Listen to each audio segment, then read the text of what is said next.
Hello, everyone, and welcome back to the Daily Dose English. I'm Lisa, your English teacher and host. Today, we're joined once again by our enthusiastic learner, Peter. Hi, Peter. Hi, Lisa. Hi, everyone listening.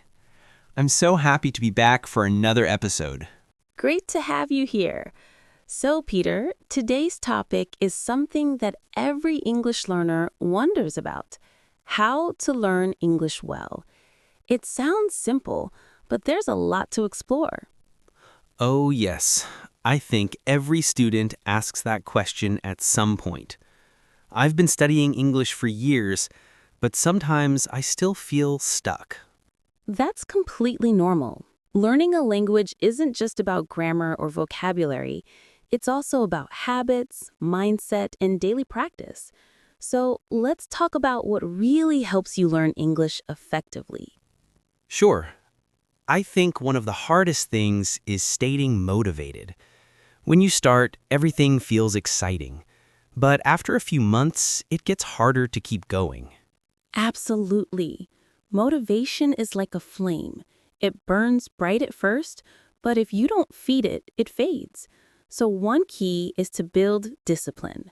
You shouldn't wait to feel motivated. Instead, create a routine that keeps you going even on low energy days. That's true.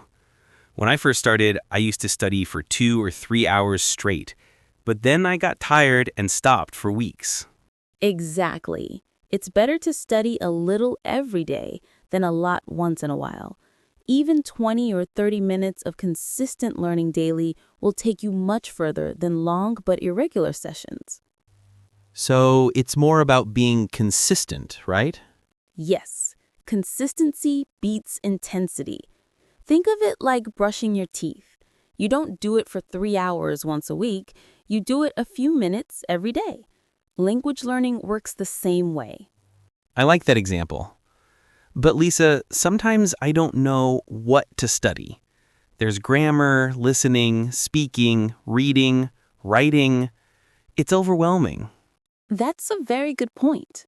Many learners try to do everything at once, and that's why they feel lost. My advice is to focus on one skill at a time, but in a balanced way. For example, if your main goal is to speak fluently, focus more on listening and speaking, but still read or write a little to support your vocabulary. So you mean choose a main skill but still touch others? Exactly. And remember, all four skills are connected. When you listen, you learn pronunciation and expressions. When you read, you see how grammar works in real sentences. When you write, you organize your thoughts. And when you speak, you put everything together. That makes sense. I used to study grammar only, but then when I tried to speak, I couldn't say anything naturally. That's very common. Grammar is important, but communication is the real goal. Don't be afraid to make mistakes. They're part of the learning process. Yeah, I think fear is another big problem. Many people, including me, feel shy to speak because we're afraid of saying something wrong. Oh, yes. Fear of mistakes stops progress. Think of how children learn. They don't worry about being perfect. They just talk, and people correct them. Over time, they improve naturally. You should do the same. So, should I just speak without worrying about grammar? Don't ignore grammar, but don't let it stop you. When you speak, focus on expressing yourself first. Later, you can refine your grammar.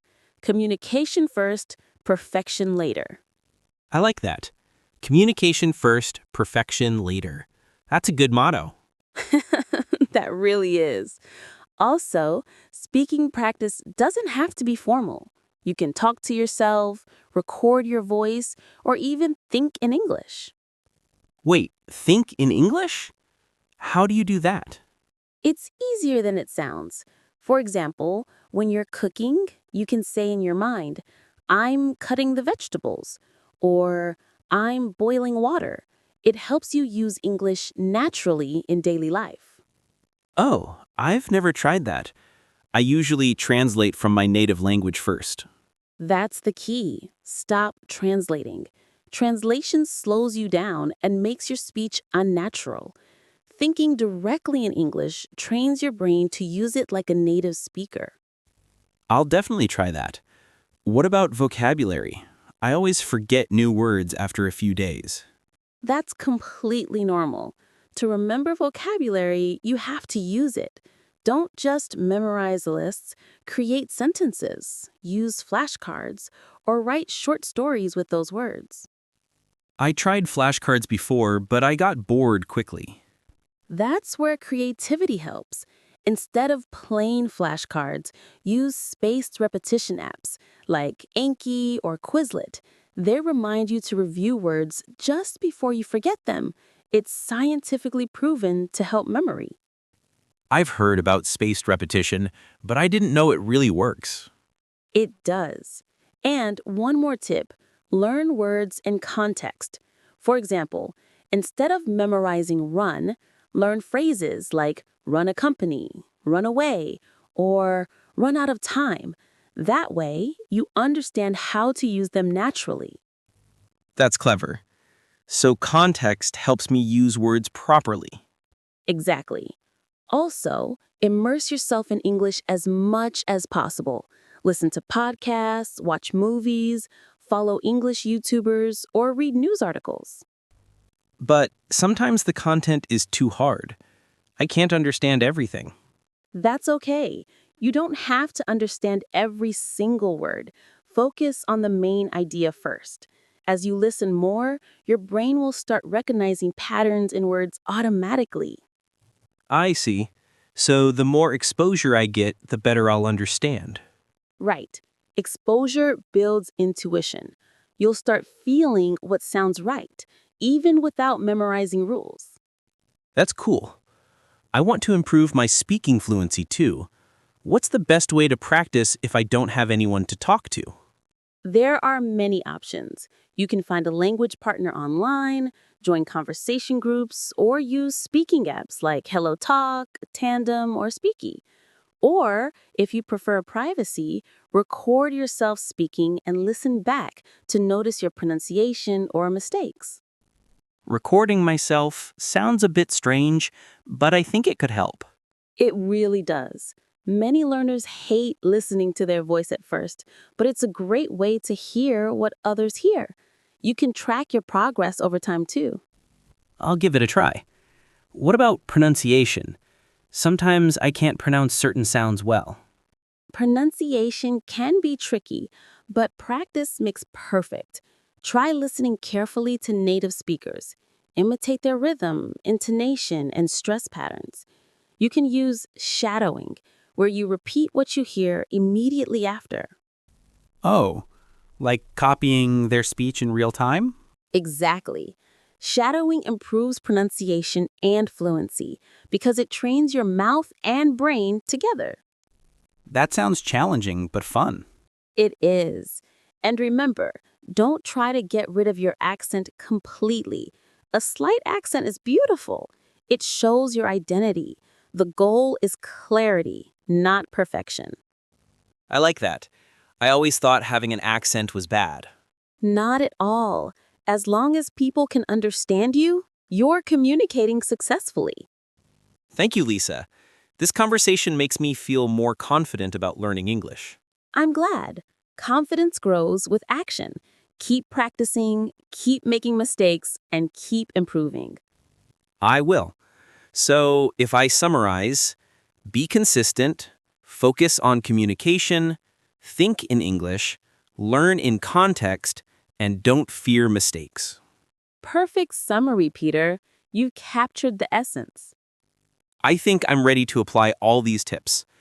I'll start by setting a daily routine, maybe 30 minutes every morning. That's an excellent idea. You could divide that time 10 minutes for listening, 10 minutes for speaking aloud or reading, and 10 minutes for vocabulary review. I'll do that. And maybe I'll also write a short journal in English every night. That's even better. Writing daily helps organize your thoughts and track progress. Thank you, Lisa. Learning English feels less scary now. You're very welcome, Peter. And for everyone listening, remember there's no magic formula. Success comes from patience, practice, and passion. Yeah, I'll keep that in mind. Wonderful. That's all for today's episode of the Daily Dose English. We hope you've learned something new about how to learn English well. Thanks everyone for listening. Don't forget to subscribe and share this episode with your friends. Until next time, keep learning, keep smiling, and keep speaking English. See you next time. Bye. Bye.